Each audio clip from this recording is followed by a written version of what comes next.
on the final score. With the disappointing end to 2006, Dan McCarney decided to hang it up. Now the torch has been passed to first-time head coach Gene Chizik, who inherits a senior-laden squad that will be expected to lead this team if they're to have success right now. We have a lot of guys that have experience and know what to do when they get on the field, so I think that's going to be a strength for us. This group of seniors know that this is it for their college career, but they aren't making any excuses as they plan on making this season their best yet. It's my senior year. I'm hoping for the best year. As a senior, all I can do is focus my energy on being the best player I can for this year. And with this fresh attitude, the Cyclones could be closer than you think. And this season, they might just sneak up on the opposition. Knock, knock. Jokes aside, we get serious right now on FSN's Big 12 preview of your Iowa State Cyclones.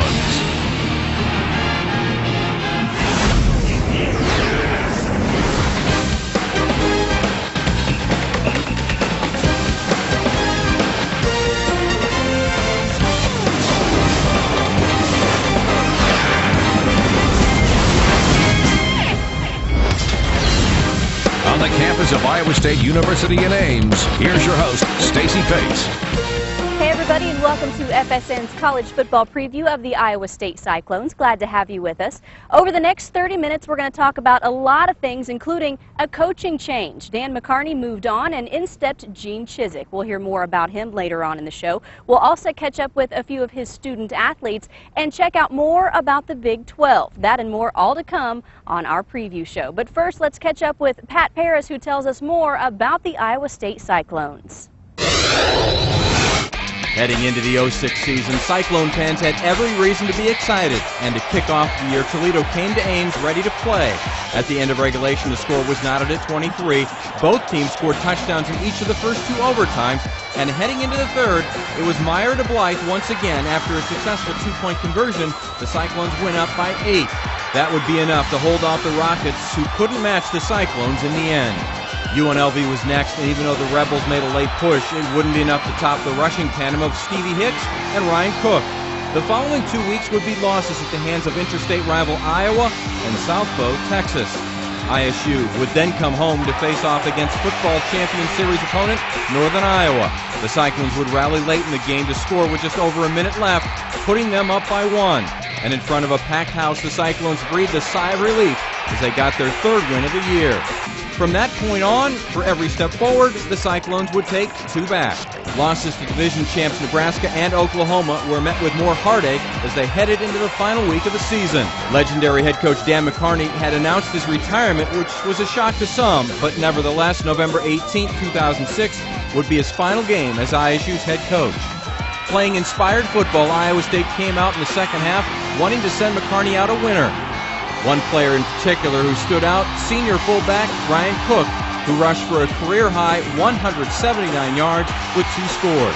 And Missouri, for the second time in as many years, was the victim of a head coach's triumphant send-off.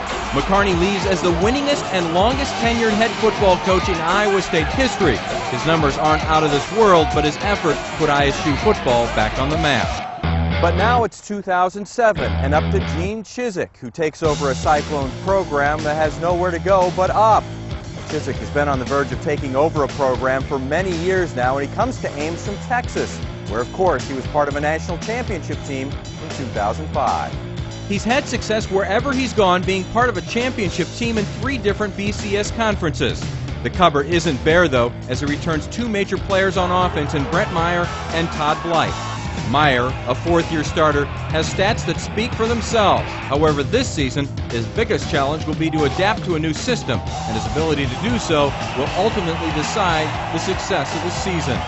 Todd Blythe is another 4-year starter at wideout who will also have to get up to speed, but his best asset might be his connection with Meyer. The 2 are roommates, and this continuity might be what gets Iowa State's offense over the hump. If you talk ISUD, you have to talk about Alvin Ace Bowen. His 155 tackles from a year ago led the nation. He, alongside defensive-minded Chizik, looked to continue this dominance and build on a defense that allowed an average of over 30 points a game last season.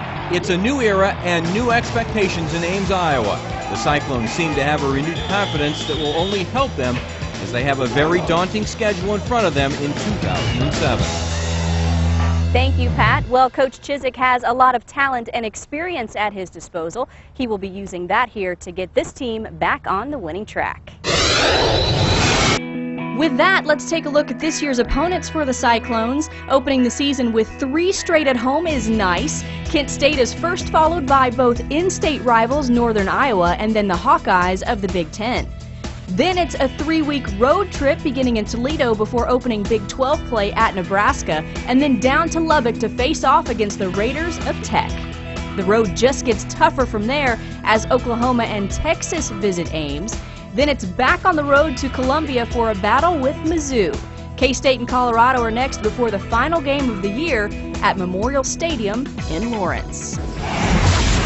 Coming up on FSN's Big 12 preview of your Iowa State Cyclones, we take a closer look at the coaching transition. It's been great so far. I'm not going to lie, it was difficult at first. And next, we get the first taste of Gene Chizik's fresh approach. We have to really change the mentality and the culture of the way our players think.